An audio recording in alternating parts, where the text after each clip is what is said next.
안녕하세요. 사연 읽어주는 남녀입니다. 오늘도 와주셔서 감사드리며 그럼 오늘의 사연 바로 시작하겠습니다. 안녕하세요. 저는 팔자세기로 소문난 70대 여성입니다. 남들은 제 앞에서 앓는 소리를 못해요. 저같이 복도 없고 팔자가 센 여자는 없거든요. 자식 둘 있는 거 먼저 보냈으니 말을 더 할 필요도 없죠. 여자들이 모여서 하는 이야기가 다 뻔한데 신세 한탄을 하다가도 누군가 옆구리를 쿡 찌르면 제 눈치를 봅니다. 제 앞에서는 그것도 다 배부른 소리다 싶어 그러는 거예요. 그러면 저는 괜히 아무 생각이 없다가도 불편해져 자리를 피하곤 했어요. 저대는 17회를 채 채우지 못하고 허무하게 갔습니다. 한여름 친구들과 함께 근처 계곡으로 물놀이를 가서 변을 당한 거예요. 그날 저는 동네 여자들과 저녁에 있을 마을 어르신 환갑잔치 준비로 분주했어요. 그런데 저만 치서 마을 사람이 다급하게 소리치며 달려오는 겁니다. 선자 엄마, 큰일 났어. 큰일 났다고요. 무슨 일이에요? 선자가 물에 빠졌어, 선자가. 네? 무슨 일이 일어났는지 채 알아채기도 전에 딸이 마을 사람 등에 업혀오고 있었습니다. 이미 창백해진 온몸이 그 사람 등에서 힘없이 흔들리고 있는 것을 본 순간 저는 직감했어요. 이미 늦었구나. 내 딸이 먼저 저 세상으로 가버렸구나 하고요. 선자야, 정신 좀 차려봐라. 선자야, 김선자! 병원 가야지. 홍씨한테 빨리 차 좀. 이미 늦었어. 물에 빠진 지 한참 지나 정배가 건졌대. 이미 늦었다뇨? 뭐가 늦어요? 늦긴 뭐가 늦었다는 거예요? 저뿐만 아니라 그 자리에 있던 모든 사람들이 그걸 알았어요. 마을 행사 준비를 하던 사람들이 손이 다 멈췄고 마을 어르신 환갑잔치는 우리의 장례식 날이 되어버렸죠. 뒤늦게 사고 경위를 듣게 되었는데 발에 쥐가 나 허우적대는 친한 친구를 구하려다 사고를 당했다고 하더라고요. 다들 어쩔 줄을 모르고 발을 동동 구르고 있는 사이 딸은 완전히 물에 잠겨버렸고 우연히 그 근처를 지나다 그 야단을 들은 마을 사람이 뒤늦게 딸을 건졌고요. 그 발에 쥐가 났다는 명옥이라는 애는 태어나면서부터 우리 애와 친구였던 자매 같은 애였습니다. 10년 전 아내가 병으로 세상을 떠나면서 술주정뱅이가 된 아빠 밑에서 자라는 외동딸이었죠. 그의 탓이라고 할 수는 없지만 내 딸을 잃었으니 얼마나 원망스럽고 미웠겠어요. 마을에서도 소문난 효녀로 착하기 그지없던 내 딸이 너무 아까웠습니다. 그래서 자꾸 원망할 곳과 탓할 곳을 찾았어요. 그렇게라도 하지 않으면 미쳐버릴 것 같았으니까요. 아유, 내가 그날 그렇게 보내는 게 아니었는데 엄마가 꿈자리가 안 좋다고 했던 걸 그냥 넘기는 게 아니었어. 그게 어떻게 당신 탓이야. 일어날 수밖에 없었던 사고였던 거지. 왜 우리 선자야? 왜? 그 많은 애 중에 왜 우리 선자냐고. 그놈의 마을잔치만 아니었어도 내가 안 보냈지. 선호 그게 귀찮게 굴까봐. 그러면 선호 데리고 조심히 놀다 와라. 그래서 보낸 거야. 마을잔치만 아니었어도 가슴을 부서져라 치면서 생각이 닿는 모든 것에 책임을 돌렸습니다. 아들은 종종 딸 친구들과도 어울렸는데 그날도 같이 있었어요. 그래서 딸이 사고로 죽는 모습을 10살이라는 어린 나이에 목격하고 만 것이죠. 평소에도 누나 친구들과 잘 어울려 다니던 아들은 그 사고 뒤로 말수가 눈에 띄게 줄었습니다. 하지만 저는 어린 아들 마음을 살필 겨를이 없었어요. 귀하게 키운 내 딸이 허무하게 저 세상으로 가버렸으니 어미 마음이 오죽했을까요? 분명한 건 그때 저는 아들이 아닌 오직 딸의 엄마였다는 겁니다. 그 와중에 딸 친구는 매일같이 우리 집을 찾아오더라고요. 죄인처럼 고개를 푹 숙이고 대문을 넘어서 아들 손을 잡고 학교에 갔죠. 그건 제 딸이 늘 해왔던 일이었어요. 너 왜 왔니? 선호 학교 보내려고요. 그러니까 그걸 왜 네가 해? 네가 선호 누나야? 어? 네가 선자야? 죄송합니다. 너 왜 그랬니? 왜 그날 물에 빠져서 선자 물에 뛰어들게 했어? 네가 선자한테 살려달라 그랬니? 어? 명호가, 난 너 보기 싫다. 너무 보기 싫어. 내 딸 대신 사는 것 같아서 아주 소름이 끼친다고. 아이, 선재 엄마, 그만해. 명옥이가 무슨 잘못이라고 그래. 명옥이 잘못도 아니잖아. 당신은 화도 안 나? 억울하지도 않아? 나는 억울해 죽겠어. 내 새끼 꽃도 못 펴보고 허무하게 갔어. 목에 아주 팔뚝만한 가시가 팍 박혀서 빠지질 않는다고. 명옥이 저게 물에 빠지지만 않았어도 착한 선자 그게 덥석물에 빠져들었겠냐고. 명옥아, 얼른 선호 데리고 가라. 너무 마음속에 담아두지 말고 어여 가. 잘 있다가도 한 번씩 그렇게 정신을 놓고 고함을 지르고 주저앉아 엉엉 울었습니다. 그의 우리 집 담안에서 들리던 소리를 두고 뭐라고 하는 사람들은 아무도 없었어요. 부모상, 남편상, 부인상에는 적당히 하라는 소리가 나와도 자식상에 그런 소리 할 모진 사람이 없었으니까요. 그렇게 몇 달 지내고 보니 슬슬 저도 제정신을 찾게 되더라고요. 안 보이던 것도 보이게 되면서 그 모진 구박을 받고도 매일 아침이면 어김없이 우리 집 대문을 넘는 그 애도 보이고요. 따지고 보면 그 아이에게도 그 사고는 감당하기 힘든 비극이었어요. 자기 대신 물에 빠져 죽은 친구를 평생 가슴에 묻고 살아야 할 텐데 그 작은 가슴이 어떻게 버티겠나 싶었죠. 게다가 그 아이도 분명 그 죄책감에 괴로워하는 것 같았습니다. 그러니 매일 아침 먼 길 돌아 친구 동생 챙겨 학교 보내고 제가 밭일로 바쁠 때마다 몰래 집에 들어와 집안일도 거들었겠죠. 볼 때마다 가슴이 턱턱 막혀 화가 나면서도 착한 그 애도 안타깝고 마음이 곤죽이 되도록 지디겨진 기분이었습니다. 그렇게 보고 살다가 하루는 정 안 되겠다 싶어 그 아이를 불렀어요. 명호가, 너 이리 좀 와봐라. 네. 너 우리 집 그만 와라. 아침마다 선호 챙기는 것도 그만하고 나 없을 때 몰래 우리 집 담 넘어 들어와서 빚이라는 것도 그만해. 아줌마, 그냥 하게 해주세요. 하고 싶어서 하는 거예요. 내가 보기 싫어서 그런다. 너 볼 때마다 우리 선자 생각나는 것도 힘들고 너 아니었으면 지금 내 옆에 선자가 있을 텐데 하는 그 생각이 너무 괴로워. 그러니까 그만하자. 너도 괴롭고 나도 괴롭잖아. 아줌마, 전 괜찮아요. 제가 선자 목까지 살게요. 제가 뭐든 할게요. 제가 다 할게요. 그러니까 제발 저 좀 봐주세요. 말귀를 못 알아먹어? 싫다고. 내가 너 싫다고. 너 안쓰럽게 여기려다가도 자꾸 너 보면 우라만 치밀어. 난 너랑 한 동네 사는 것도 싫다. 너네 집 지붕 보는 것도 싫어서 마을회관 갈 때마다 휘돌아가 나는. 그러니까 더는 내 눈앞에 띄지 마라. 알겠니? 그렇게 모진 말을 하지 않으면 그 애는 계속 저희 가족 주변에 맴돌 것 같았습니다. 그 뒤로도 은근슬쩍 담 너머로 머리가 보일 때마다 저는 소금을 뿌리고 들으라고 소리치고 그랬어요. 오죽했으면 이웃들도 너무 그러지 말라고 한 소리 할 정도였죠.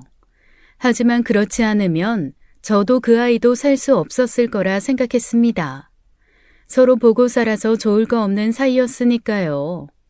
문제는 매일 아침 아들이 그 아이를 기다린다는 것이었어요. 이제 너 혼자 가.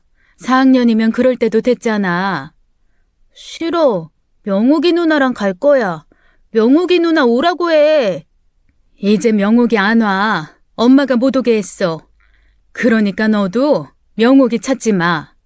왜 못 오게 해? 엄마가 뭔데 못 오게 하는 건데? 이 철딱선이 없는 거사. 너는 네 누나 잡아먹은 사람을 보고 살고 싶든? 그렇게 찾고 싶어? 엄마는 볼 때마다 우라통이 터져, 우라통이. 엄마 생각도 해야지. 네 아빠 생각도 해야지. 어떻게 우리 집에서 명옥이를 찾아? 누나를 잃어서 그런지 자꾸만 누나 친구를 찾는 아들이 안쓰러워졌지만 아들도 현실을 깨달아야 할 나이였죠. 그때부터 아들은 조금씩 엇나가기 시작했습니다. 짜증과 화를 내는 날도 잦아지고 학교에서 무슨 일이 있어도 제게 말도 안 했어요. 소문을 듣고 학교에 연락하면 별일 아닌 듯이 이야기하며 신경 쓰지 말라고 하셨죠. 학교에서는 작은 다툼 정도는 집안 사정을 봐서라도 서로 이해해주자는 분위기가 있었던 것 같습니다. 돌이켜보면 자식 잃은 부모라고 많은 사람의 배려와 마음을 받고 견뎠던 시간이었던 거예요. 그렇게 시간이 지나고 그 아이는 인근의 광역시로 일하러 떠났어요. 떠나기 전날 우리 집까지 인사하러 왔는데 저는 만나지 않았습니다. 우리 딸도 살아있었으면 저 아이처럼 외지로 취직하러 나갔을 텐데 싶어 종일 우울했거든요. 남편과 아들이 가서 배웅했고 마당에서는 보이지 않는 저를 향해 인사하는 소리가 들려왔죠. 아줌마, 저 가볼게요. 건강하세요. 지금 생각해보면 그때 끝까지 모습을 보이지 않은 건 좀 후회스럽습니다. 좀 더 어른스럽게 굴 수 있었으니까요. 하지만 저는 끝까지 아이 잃은 엄마로만 남아 그 아이를 보지도 않고 떠나보냈죠. 대신 그 아이에 대한 원망은 다 내려놓고 저부터 딸이 없는 현실을 받아들이며 살자 그렇게 다짐했어요. 착한 심성의 딸이 하늘에서 속상해할 것 같아 마음이 안 좋기도 했거든요. 하나 남은 아들이라도 잘 키워보자, 다 잃은 거 아니니 남은 거라도 챙겨보자, 그런 마음으로 살았습니다. 그러다 아들도 성인이 되어 대학에 가게 되었습니다. 고등학교 때부터 정신 차리고 공부해서 못해도 서울 중위권대학은 들어갈 줄 알았어요. 그런데 뜻밖에도 아들은 지방의 국립대에 가겠다고 한 거예요. 그게 무슨 말이야? 서울에 있는 대학에 가려고 했던 거 아니었어? 내가 언제 서울에 있는 대학에 간다고 했는데. 아니, 엄마는 당연히 서울에 있는 대학에 갈 줄 알았지. 담임 선생님도 충분히 갈 수 있다고 하던데. 혹시 돈 때문이야? 돈 때문에 국립대 가야겠다 싶은 거면 그러지 않아도 돼. 엄마랑 아빠 너 하나 서울에 있는 대학에 보낼 능력은 돼. 그런 거 아니야. 그냥 그 학교에 가고 싶었어. 그게 전부터 내 꿈이었고. 그런 꿈이 있다는 말은 금시초문이었어요. 하기사 집에서 무슨 말을 해야 꿈이 뭔지 어느 대학을 가고 싶었는지 알죠. 아들은 사춘기를 지나면서 말수도 많이 줄었고 집에서는 있는 듯 없는 듯 그렇게 지냈었습니다. 어쨌거나 본인이 그렇게 고집을 부리니 져줄 수밖에 없었는데 딱 하나 걸리는 게 있었어요. 그 지역은 딸 친구 명옥이 그 애가 갔다던 지역이었거든요. 그의 아버지마저 그 마을을 떠나면서 그 애에 대한 소식을 듣지 못한 지 5년쯤 되었습니다. 한 섬유 공장에 취직해 돈을 많이 벌어 집으로 보내는데 속 없는 양반이 그걸 다 술값에 쓴다던 소문이 마지막이었고요. 아들이 그곳에 있는 학교로 가겠다고 결정한 뒤로 이상하게 자꾸 그 애가 걸렸지만 애써 모른 척했어요. 그렇게 큰 도시에서 설마 다시 만날 일이 있겠나 싶었으니까요. 저희 부부는 대학에 간 아들에게 자취방을 얻어줬습니다. 하나 남은 아들 부족함 없이 키우겠다고 결심한 만큼 뭐든 편하고 좋은 것만 해주고 싶었거든요. 그래서 편하게 다니라고 자취방에 세간도 채워주고 공부만 열심히 하라고 했어요. 아무래도 자취하다 보니 이래저래 살림이 걱정되긴 하더라고요. 함께 살면서 제 손으로 자기 팬티 한 장 빨아본 적 없는 아들이었으니까요. 그래서 주말마다 가서 집에서 만들어간 반찬으로 냉장고를 채우고 청소를 해주는 게 제 일이었습니다. 그런데 어느 날부터 굳이 제가 손댈 필요도 없이 깨끗하게 정리가 되어 있는 거예요. 어쩐 일이야? 맨날 소 돼지우리 같던 방이 정리가 다 돼 있고. 나도 나이가 몇인데 이 정도는 해야지. 빨래는? 이거 빨래도 선호 네가 갠 거야? 그 정도도 못하면 나중에 군대 가서 고생한대. 아들은 능청스럽게 대답했지만 저는 그게 거짓이라는 걸 알았습니다. 살림하는 사람들은 빨래 개워진 것만 봐도 알잖아요. 청소 상태며 수건 하나 개워진 것만 봐도 아들 솜씨는 아니라는 걸 알았죠. 자취방 얻어주면서 제일 우려했던 게 혹시 여자친구 만들어 같이 살까 싶은 거였어요. 아들에게는 내색하지 않고 집안 곳곳을 살폈지만 여자랑 함께 사는 흔적은 찾지 못했습니다. 어디서 우렁각시 같은 여자친구를 만들었는지 딱 필요한 살림만 해주고 가는 것 같았죠. 거기다 냉장고도 가득 차서 제가 가져온 반찬을 넣을 공간도 없더라고요.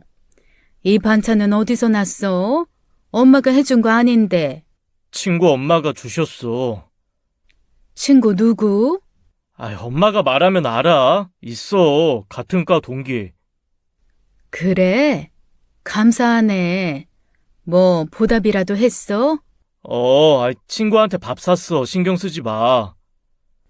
입에는 잘 맞아? 그러니까 반찬 그만 가져와도 돼. 없으면 사 먹으면 될걸. 거기서 여기까지 바리바리 무겁지도 않아. 아무렴. 자식 입에 들어가는 게 무거울까. 다 컸다고 능청스럽게 거짓말도 하는구나 싶어 웃음만 나오더라고요. 내 아들 뒤에서 챙겨주고 있다 싶어서 고마운 마음이 없진 않았지만 그래도 걱정은 되더라고요. 한창 학교 다닐 나이에 쓸데없는 사고를 칠까 봐서요. 그래서 집으로 돌아가면서 한마디만 했습니다. 너 조심해. 뭘? 하여튼 다 조심하라고. 대학 생활에 적응도 잘하는 것 같고 부모 품을 떠나 사는 삶에도 익숙해진 것 같았습니다. 누뚱이로 태어나 다 늙어서도 부모 손이 필요할 줄 알았는데 대학 가서는 저희 부부 찾는 일이 없더라고요. 기특하다 싶으면서도 한편으로는 좀 서운했죠. 안 그래도 사춘기를 지나면서 입도 무거워진 녀석이 부모에게 단단한 벽을 세우고 대하는 게 얼마나 서운해요. 그래도 아쉬운 건 부모라고 자주 연락하고 찾아가며 주말마다 아들 챙기는 게 낙이었죠. 또 가게? 그만 좀 가. 선호도 싫어해. 열무가 맛있게 익었잖아. 선호가 열무 얼마나 좋아하는데. 부산은 뭐 열무김치 없을까봐. 알아서 잘 먹고 잘 지내는 것 같더만. 품 떠난 자식한테 그렇게 미련 두면 상처받는 건 부모야. 파는 김치랑 평생 먹은 엄마 김치랑 같아? 도와줄 거 아니면 신경 쓰지 마. 아들이 어려서부터 열무김치를 참 좋아했어요. 맛있게 익었을 때는 고기 반찬도 마다하고 열무김치에 고추장 참기름만 둘러 비벼주면 밥 2공기는 거뜬했거든요. 그래서 열무를 키워다 오직 아들만 생각해 열무김치로 냉장고를 채워줬었습니다. 떨어질 때가 되면 또 갖다 채워주고 그랬었어요. 그러던 어느 날 여느 때처럼 다 먹었겠다 싶어 열무김치 한 통을 이고 아들 자취방을 찾았을 때였어요. 지금쯤이면 다 먹었어야 할 열무김치가 거의 그대로 있더라고요. 그런데 그 옆에 작은 반찬통에 열무김치가 따로 있는 겁니다. 열어보니 그동안 손도 대지 않은 것 같았는데 친구 엄마가 주셨다는 그 반찬통은 지난주와는 또 다르고요. 선호야, 열무김치가 그대로인데 안 먹었어? 다른 반찬 많아서. 그래도 너 열무김치 좋아하는데. 많이 먹었잖아.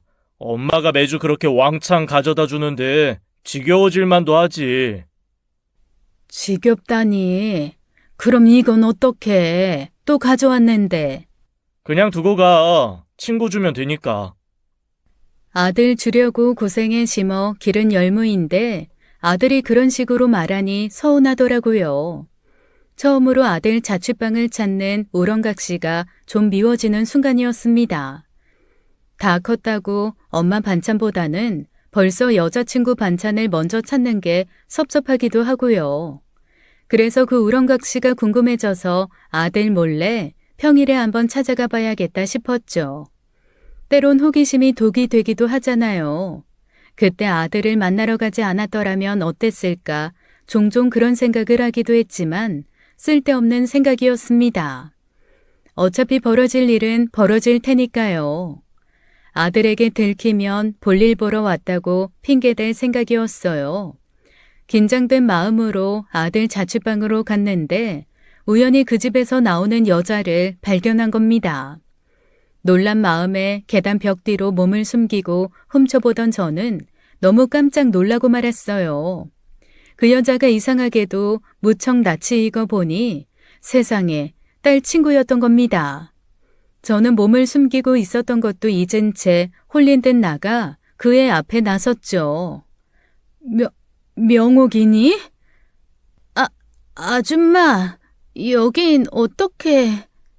내 아들 자취방이니 내가 오는 게 이상한 일은 아닌데 네가 이 집에서 나오는 건 좀 이상한 일이지 않아? 그게요. 저는 그 자리에서 할 이야기가 아니라고 생각해 근처 카페로 자리를 옮겼습니다. 어떻게 된 일인지 궁금했지만 일단 순서가 아니라고 생각해 그동안 어떻게 살았냐고 물었어요. 그 아이를 보니 딸이 생각나지 않을 수가 없었거든요. 우리 딸도 살아있었으면 저만큼 자랐을 텐데 싶었고요. 그러니 그동안 보지 않고 살았던 겁니다. 그러길 잘했다 싶었고요. 5년 전까진 공장 다니다가 2년 전부터는 사무직으로 들어가서 일하고 있어요. 결혼은 아직이고? 네. 그래. 근데 어떻게 된 거야? 선우 사는 데는 어떻게 알고서? 혹시 그동안 선우 집에 와서 치워주고 냉장고 채워준 게 명옥이 너야? 네. 선우한테서 연락이 왔었어요. 여기로 대학 왔다고. 그래서 몇 번 만나다가 또 이것저것 챙겨주다 보니 그렇게 됐어요. 기분 나쁘셨다면 죄송해요. 아니 선자 동생이니 마음이 쓰였겠지. 이해한다. 기분 나쁠 일도 아니고 고마운 일이지. 그 사고로부터 10년이나 지났는데 그 애는 여전히 제 앞에서 죄인이었습니다. 달라진 게 있다면 저는 그래도 그 아이를 더는 미워하지 않을 수 있게 됐다는 것이었어요. 그때까지만 해도 오죽했으면 그 일로 여전히 마음이 쓰여 아들을 챙기나 싶었거든요. 저도 어느 정도 내려놓고 살아가는 만큼 그 아이도 내려놓고 살길 바랐습니다. 그동안 우리 선우 챙겨준 거 고마워. 너 할 만큼 했고 나는 너한테 이제 그 어떤 원망도 없다 명호가. 그러니까 너도 이제 네 인생 살아. 결혼도 하고 아이도 낳고. 저는 괜찮아요 아줌마. 선우한테 도움이 되는 일이라면 뭐든 할 수 있어요. 선자가 살아 있었으면 충분히 했을 일일 거예요. 잔소리도 하고 애 밥도 챙겨주고 빨래도 해주고 저한테 그렇게 어려운 일도 아니에요. 그러니까 그건 선자가 할 일이지 네가 할 일이 아니라는 거야. 괜히 그 일로 네가 선자 대신 살아야겠다는 생각 안 했으면 좋겠다. 너는 어디까지나 유명옥이지 김선자가 아니잖아. 그리고 아무리 친동생 같다지만 다 큰 남자 자취방에 들락거리는 거 주변에서도 안 좋게 볼 거고. 선호는 내가 챙길 테니 걱정 마. 제가 재차 거절하자 그 아이는 침묵을 지키며 고개만 끄덕였습니다. 말수가 없는 애라 그게 긍정의 의미라고만 생각했어요. 미처 생각지 못한 내막이 있을 거라곤 꿈에도 상상하지 못했죠. 그렇게 그 아이의 앞날의 행복을 빌어주고 헤어진 뒤 얼마 안 돼 아들은 입대를 했습니다. 그러다 입대한 지 1년쯤 됐었을 거예요. 휴가 나온 아들이 어쩐 일인지 집에만 붙어 있는 게 좀 이상했죠. 휴가 나올 때마다 집에 붙어 있기 무섭게 나가서 친구를 만나던 녀석이거든요. 그런데 그땐 무슨 일이 있었는지 얼굴 표정도 안 좋고 방 안에만 틀어박혀 있더라고요. 선호야, 오늘은 약속 없어? 너 휴가 때마다 만나는 친구 있잖아. 이제 못 만나.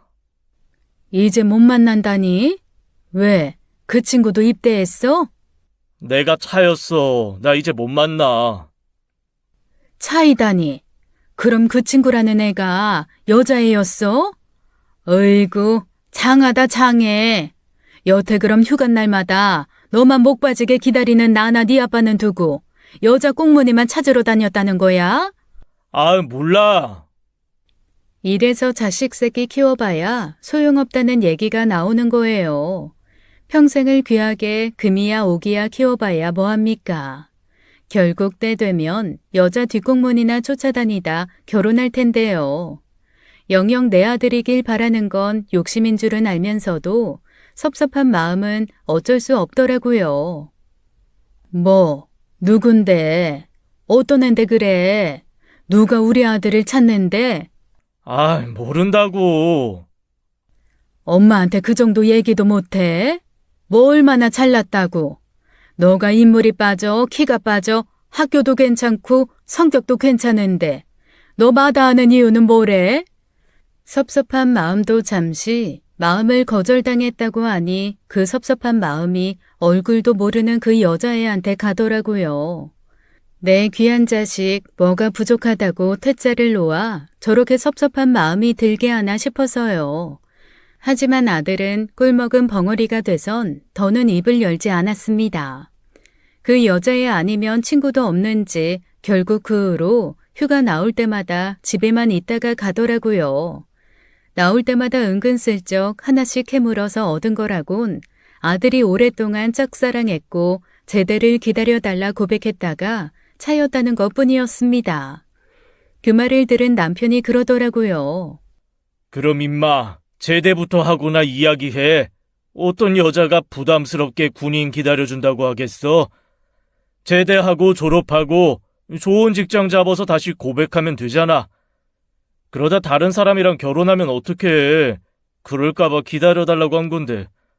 아, 그러면 인연은 아닌 거지.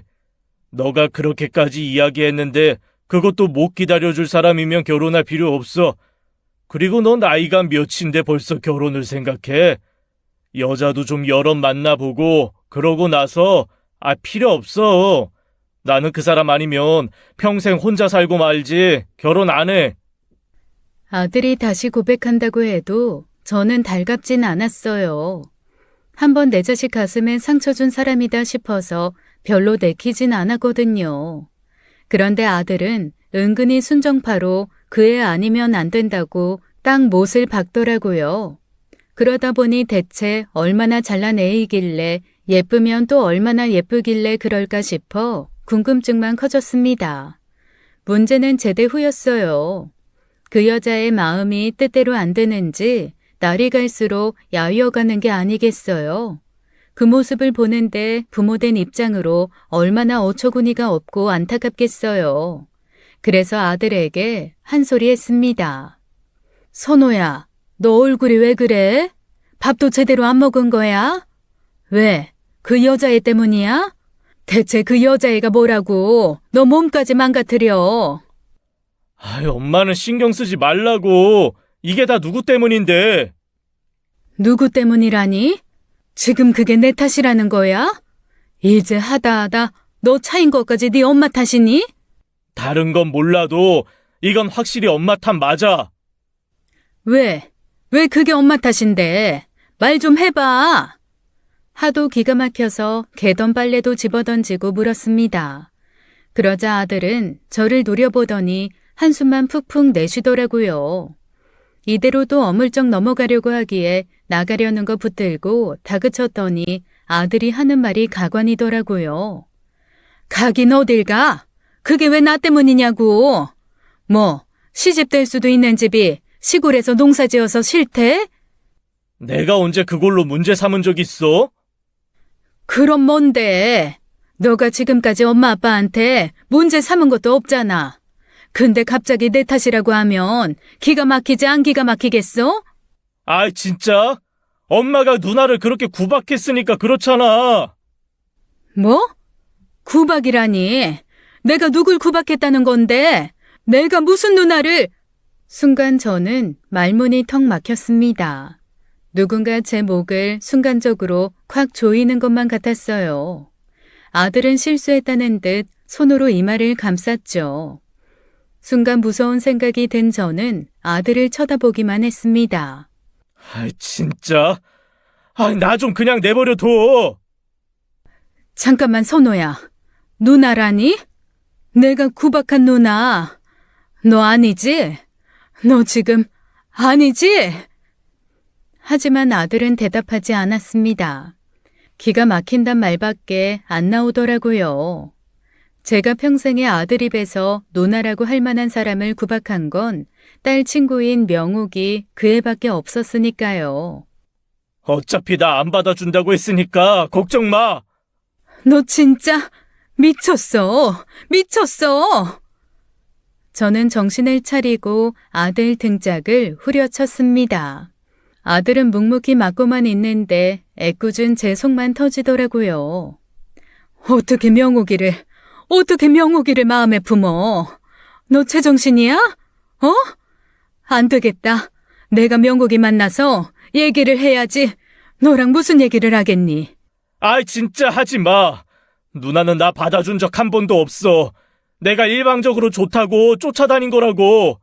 애초에 누나 만나려고 여기까지 온 거야. 다 내가 멋대로 한 거라고. 자랑이다, 자랑이야. 애초에 명옥이 그게 너를 만나줘서 네가 마음을 키운 거지. 들러붙어서 밥해줘, 청소해줘. 결국 그러다 정분난 거잖아. 그런 거 아니라니까, 진짜. 어떻게 하고 많은 여자 중에 명옥이를. 걔가 누군데? 걔 손자 죽인 애야.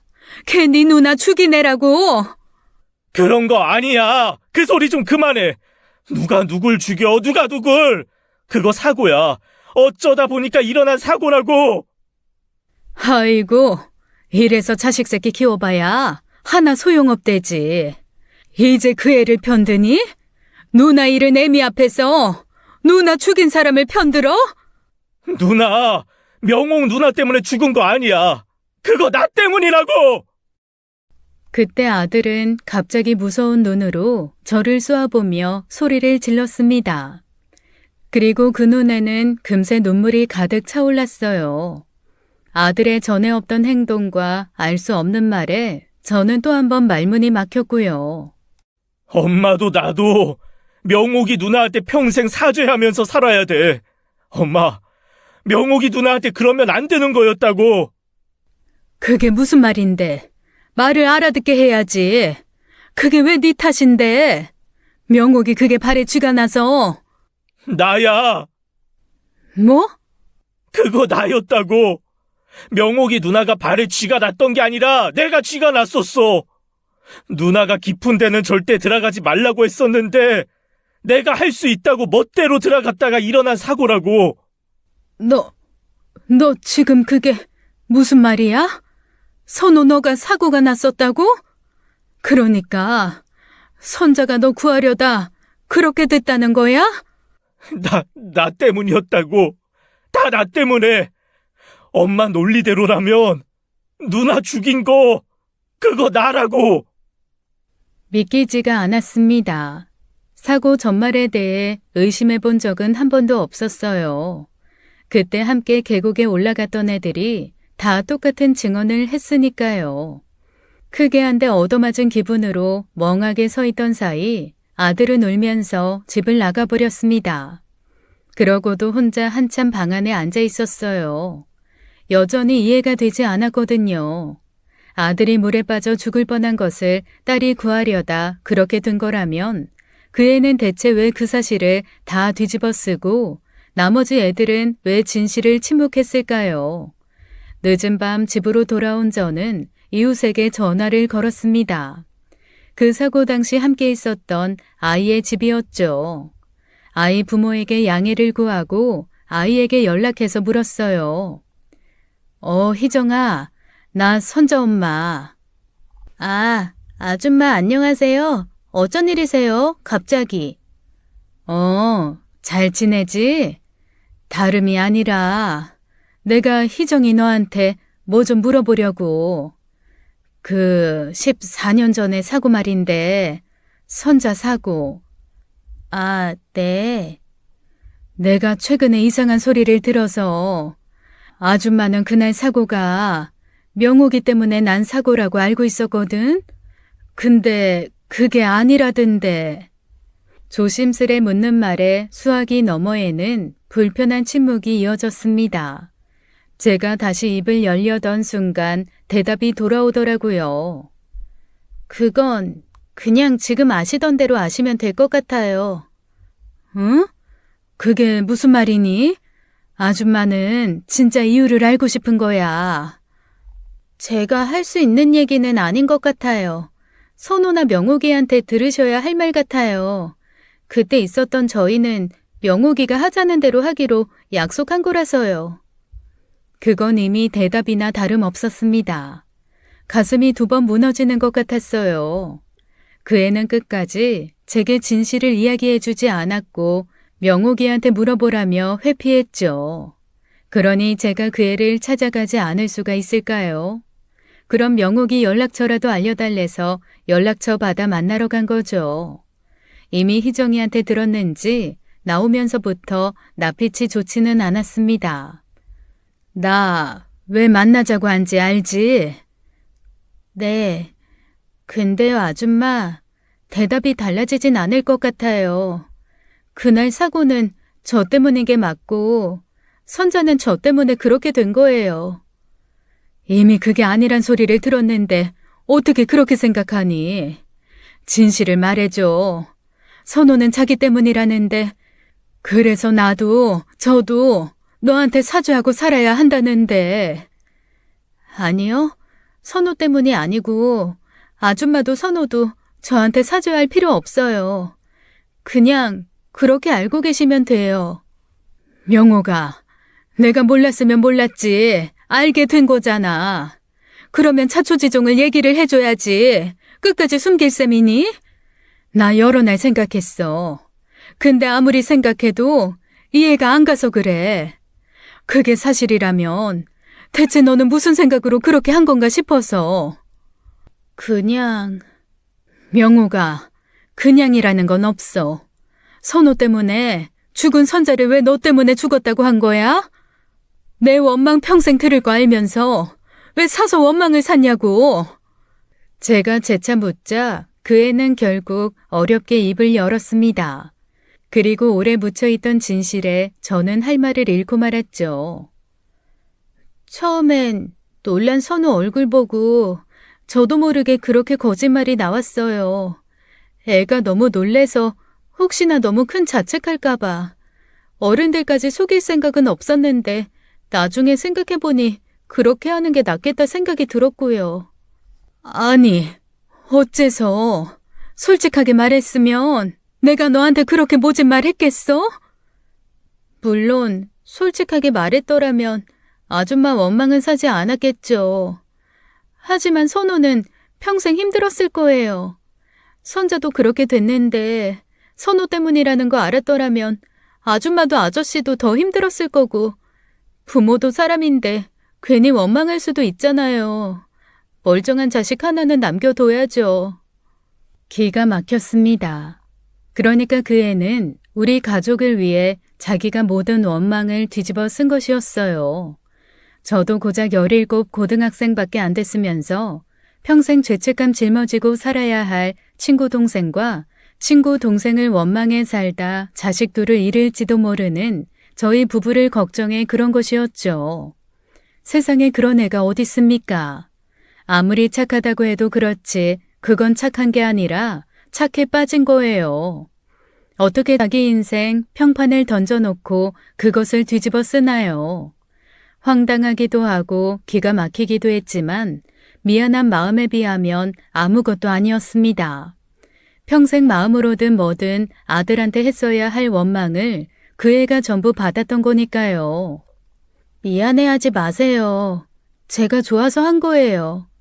선자, 저한테 너무 좋은 친구였거든요. 엄마 없다고 편견 갖지 않고 그날 계곡 간 것도 선자가 같이 가자고 해서 같이 간 거예요. 선자 아니었으면 저 친구도 그렇게 많지 않았을 거고 저한테 그런 일이 있었다면 선자도 충분히 그렇게 했을 거고요. 그 아이는 자기 선택에 후회가 없다고 했습니다.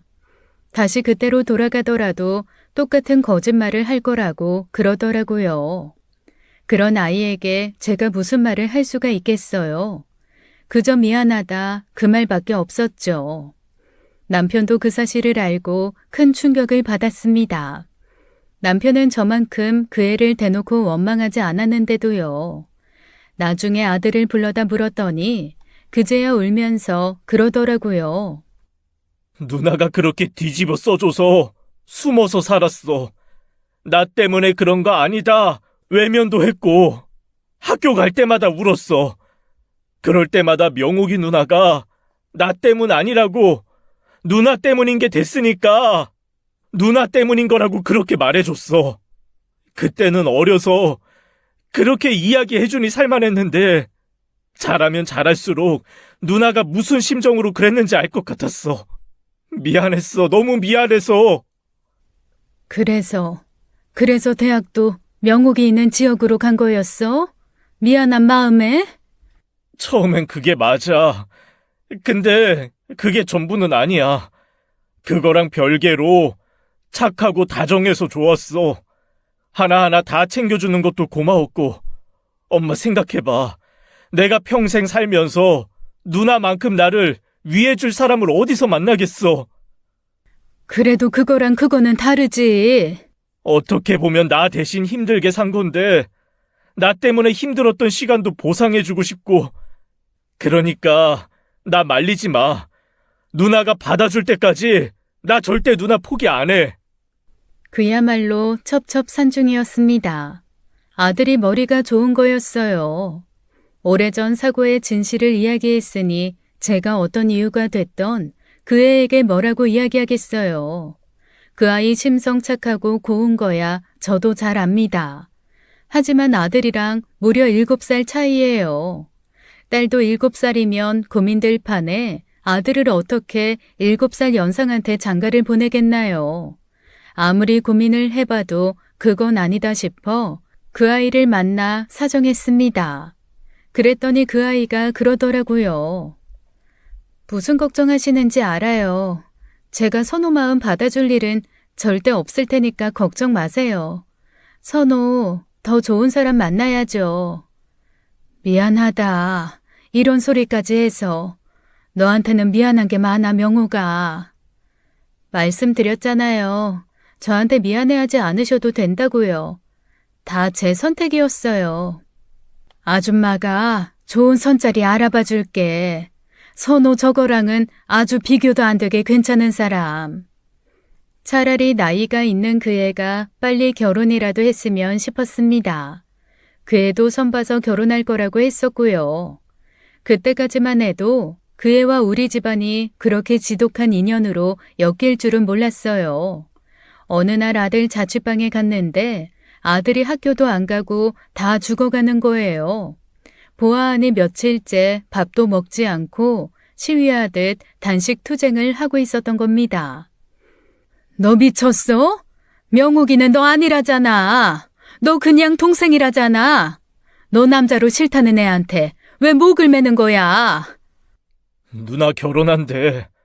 나 누나 결혼하면 안 살아. 뭐? 이런 미친놈이?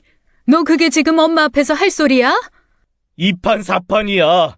나는 이미 내 인생 명옥이 누나 아니면 글렀다고 생각하기로 했어.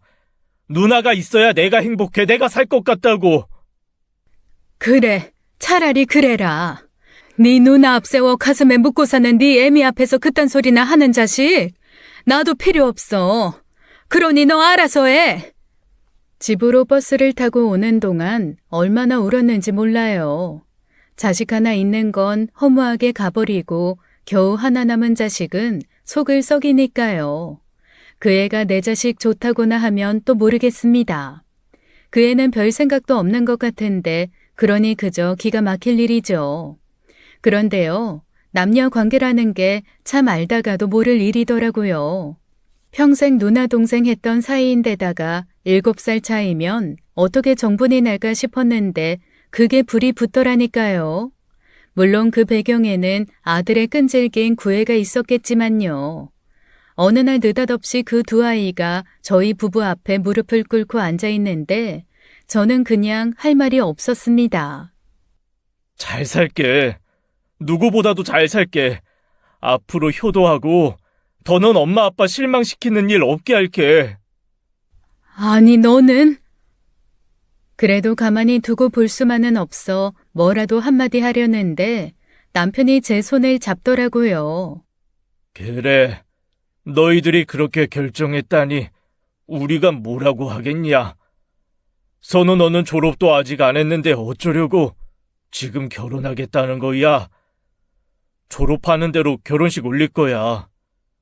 명옥이 너도 같은 생각인 거야. 죄송합니다. 사람 마음이 자기 마음대로 되지 않는 걸 어쩌겠냐. 선호 졸업하는 대로 식 올려라. 집은 얻어주마. 아니에요. 대출이 좀 남아있긴 하지만 그동안 번 돈으로 산 집이 있어요. 어머님, 아버님 지원받을 일은 없으니 그 부분은 걱정하지 않으셔도 돼요. 이미 저들끼리 이야기가 다 끝난 모양이었습니다. 그 애가 벌써 마련한 집에 아들만 들어가 살면 되는 거였어요. 사실 시간 문제였지 결국 둘이 그렇게 될 일이었던 거죠. 왜 그렇게 쉽게 허락해줬냐는 말에 남편이 그러더라고요. 저들이 좋다 하는데 마다할 이유가 없잖아. 선자 죽을 때 선호 10살이었어. 그 작은 가슴에 뭘 두고 살았는지 아는 건 명옥이밖에 더 있어. 선자 엄마, 우리 둘 그렇게 산다는 거 마다할 자격 없는 거야. 몰랐던 일이니 억울함도 없지 않아 있었지만 이미 그렇게 된 거 어쩌겠어요. 원하던 며느리감이 아니더라도 저도 그 애한테 빚진 게 있으니 남편 말대로 잠자코 있는 수밖에요. 아들은 졸업하자마자 결혼식을 올렸고 결혼 전 포부대로 참 잘 살았습니다. 물색 없이 자기 마누라라면 껌뻑 죽는 팔불출에 딸 하나 금이야 오기야 좋아 죽더라고요. 더는 그애 미워할 구실도 없고 내 가족 됐으니 어쩌겠어요. 친정도 없는 애 우리가 지붕 되어주어야겠다 했죠. 게다가 잘하기도 무척 잘했습니다. 주변에서 딸 대신 더한 효부를 얻었다고 그렇게들 부러워했거든요. 평생의 무근하니 그렇게 해결되나 싶었는데 참 운명이라는 게 너무 얄궂더라고요. 아들이 30이 되던 해에 자기 누나가 그렇게 보고 싶었는지 뒤따라가 버린 겁니다. 어머니, 병원으로 와주세요. 선호가 사고가 났어요. 뭐? 그게 무슨 말이야? 선호가 사고라니? 교통사고래요. 저도 지금 가고 있어요. 어떡해요, 어머니? 그 길로 남편과 불이 나게 달려갔는데 며느리는 넋이 나가 있고 아들은 간신히 숨만 붙어 있는 지경이었습니다. 지난 주말만 해도 멀끔하던 얼굴은 곤죽이 된 채로요. 선호야, 안 돼. 안 된다, 아가. 엄마, 아빠, 선호야, 아빠 여기 있어. 정신 차려야지. 너 이렇게 가면 안 돼. 너 이렇게 가면 진짜 불효야, 이 녀석아. 명옥이 누나, 우리 소리 좀. 안 돼, 선호야. 눈 떠. 안 돼. 아들은 애타는 제 어미의 목소리를 끝내 외면하고 말았습니다. 5살 난 딸 하나를 두고요. 죽기 전까지도 처자식 걱정만 하다 눈을 감았죠. 아들은 빗길 교통사고로 운전석 측면에서 들이받은 차량 때문에 목숨을 잃었습니다. 세상에 저만큼 박복한 팔자 없다 싶죠. 전생에 대체 얼마나 지독한 죄를 지었기에 그런 시련을 주시나 싶어 거의 반송장으로 지냈습니다.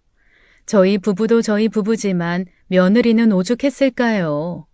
친구도 모자라 평생 챙긴 동생이자 남편이 그렇게 됐으니 제 속도 말이 아니었을 거예요. 그런데 그 후로 매주 저희 집에 오는 겁니다. 와서 손녀는 저희한테 맡겨놓고 밥도 차리고 청소도 하고 빨래도 하고 시키지도 않은 일을 바지런히 했어요. 말릴 힘도 없어 그냥 오면 오는 대로 가면 가는 대로 그랬죠. 그런데 며느리 방문한 걸 몇 번 보던 이웃이 그런 소리를 하는 겁니다. 참, 명옥이 저거 팔자에 뭐가 끼어도 단단히 낀 거지. 엄마는 병으로 죽어 아빠라고 있는 건 주정뱅이에 돈이나 축내다 영 끊겨. 17의 선호 대신 원망 다 듣고 살다 기어이 남편까지 잃었으니. 나원, 저 속도 말이 아닐 건데 주말마다 꼬박꼬박 와서 시부모 봉양하는 것 좀 봐. 명옥이 쟤처럼 속이 깊은 애가 또 어딨냐고. 아휴, 짠해 죽겠어. 그런 이야기를 듣고 나니 문득 그런 생각이 들더라고요. 며느리면 평생 저희 봉양하겠다고 주말마다 그 먼 거리를 오겠구나. 죄도 없으면서 죄책감 가진 사람처럼 매일 아침 아들 등교시킬 때처럼이요.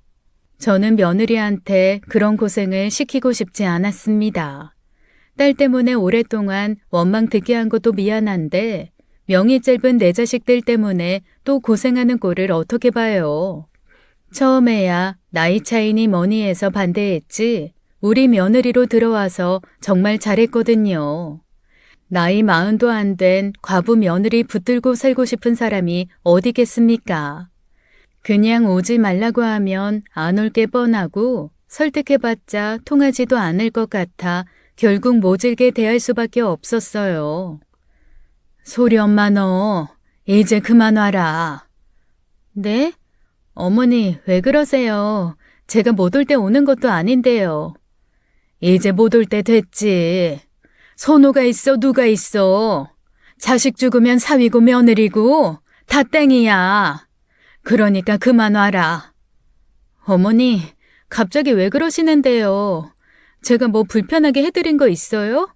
선자랑 선호 없어도 저 이 집 며느리고 딸 대신이에요. 네가 왜 내 딸 대신이야? 네가 어떻게 우리 선자 대신이냐고? 너 보면 애들 생각나서 미치겠다. 선자 때도 그러더니 선호 때도 똑같아. 우리가 악연은 악연인가 보다. 왜 자꾸 이런 일이 생기니? 난 있지. 선호 간 것도 네 탓 같아. 선자는 그렇다 쳐도 선호는 너랑 살다 그렇게 된 거 아니야. 그게 다 네 팔자가 세서 그런 거 아니야? 어머니, 그러니까 그만 좀 보고 살자. 나 너 마음에 안 들어 했어. 이참에 잘 됐지 뭐. 너도 이제 너 살 길 찾아라. 소리 데리고 괜찮은 남자 있으면 재혼도 하고. 남처럼 살자. 남처럼. 그만큼 모진 말을 하고 싶진 않았는데 눈 딱 감으니 그게 그렇게 잘 나왔습니다. 정 떨어져라 정 떨어져라 속으로 얼마나 빌었는지 몰라요.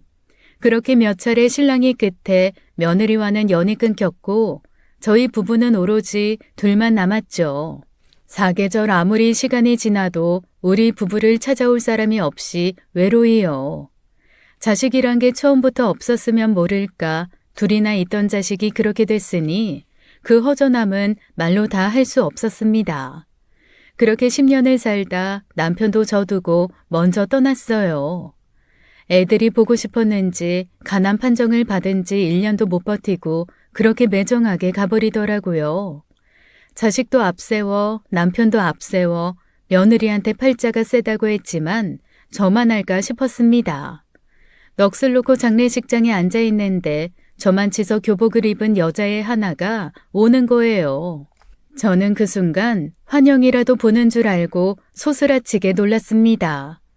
여자애가 딱 우리 딸 선자 어릴 때 모습 같았거든요.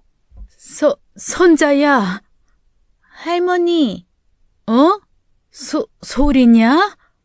어느새 훌쩍 자라 중학생이 된 손녀였던 거예요.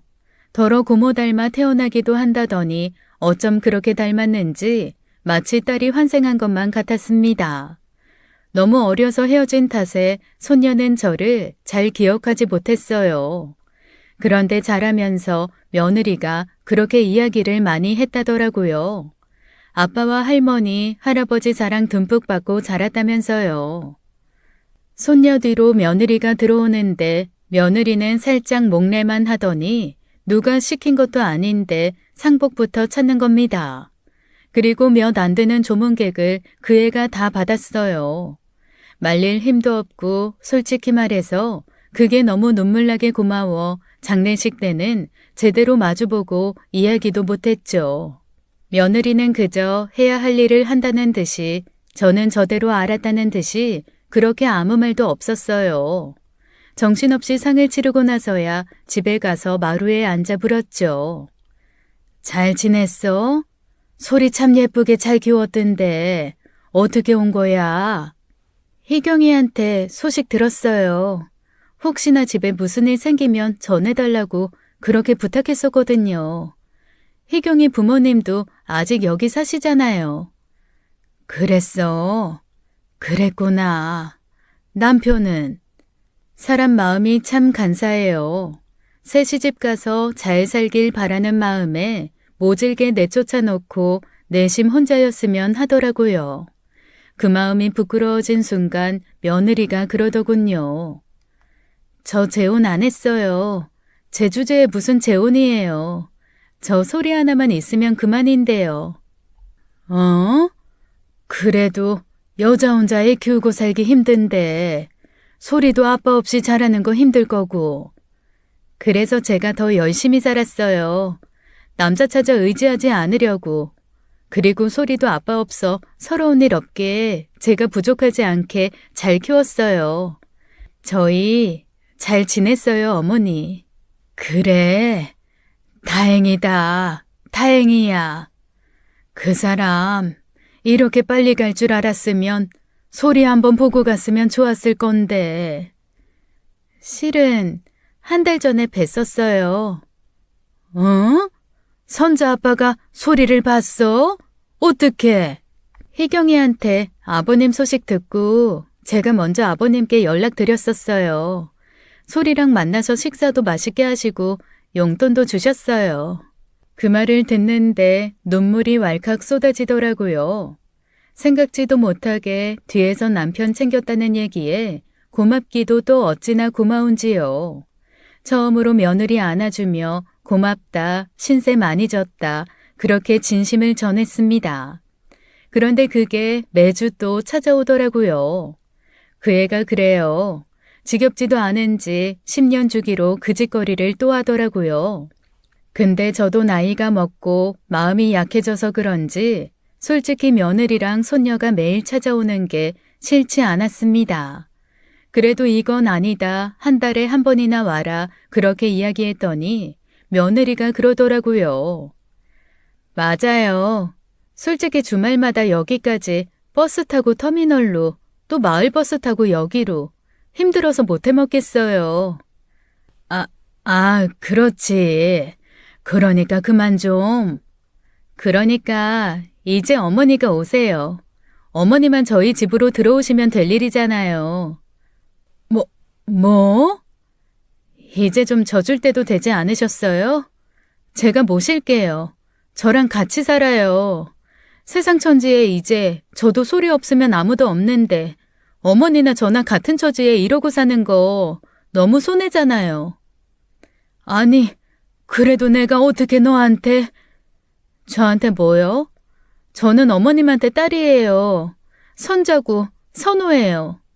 저 이젠 절대로 어머님한테 안 질 거예요. 그러니까 저랑 같이 가요. 네? 그렇게 시골집은 그대로 두고 짐가방 하나 들고 와서 며느리 집에 살게 된 것도 어언 2년이 되었어요. 솔직히 혼자 남는 게 너무 무섭고 외로워서 못 이기는 척 따라온 겁니다. 며느리 아니었으면 그 시골에서 남편도 없이 또 어떻게 살았을까 싶어요. 고마운 마음 어떻게 할까 고민하다 얼마 전 시골집을 팔았어요. 집 뒤로 애물단지처럼 있던 땅도 있었는데 그 뒤쪽으로 길이 나서 보상금도 꽤 나온다더라고요. 그래서 이참에 마을 이장한테 부탁해서 그 땅을 처분해 며느리에게 다 줬죠. 어머니, 제 계좌로 어머니 이름으로 돈 들어온 게 있는데 뭐예요? 시골집 팔았어. 나도 여기 방세는 내야 할 거 아니야. 네? 아유, 참, 별걸 다 신경 쓰셔. 바로 보내드릴 테니까 가지고 계세요. 뭘 가지고 있어. 이제 이 땅에 내 새끼라곤 너랑 소리뿐인데. 나 죽으면 다 너네가 가져갈 거 아니야. 어머니, 저 그 돈 바라고 어머니 모시는 거 아니에요. 어머니가 계시니까 저 편하게 일 다닐 수 있는 거잖아요. 어머님이 소리 간식 밥 다 챙겨주시고 집안일도 해주시는데 제가 뭘 받아요. 받을 거 없어요. 아가, 명호가 우리가 전생에 무슨 년이었는지 몰라도 아무래도 이번 생으로는 힘들지 싶다. 그러니까 나는 다음 생에도 너를 봐야겠어. 갑자기 무슨 말씀이세요? 고맙다. 너가 있어 우리 선호도 그만큼 살았고 나도 네 덕분에 이만큼 사는 거니 너한테 너무 많은 빚을 졌지 싶어. 그거 다 갚기에도 모자란 돈이다. 이번 생은 그걸로 족하고 다음 생에 내 막내딸로 태어나 사랑만 받아라. 응? 며느리 눈에 금세 눈물이 차올랐습니다. 앞으로 제게 허락된 시간이 얼마나 될지는 모르겠지만 더는 바랄 게 없어요. 저희 집에 왔어야 할 애가 엄한 데 떨어져서 저렇게 고생하나 싶어 다음 생에 있다면 우리 막내딸로 태어나줬으면 하는 바람뿐입니다. 진심으로요. 지금까지 사연 읽어주는 남녀였습니다. 끝까지 시청해주신 여러분 감사드리며 저희는 다음 사연으로 돌아올게요. 감사합니다.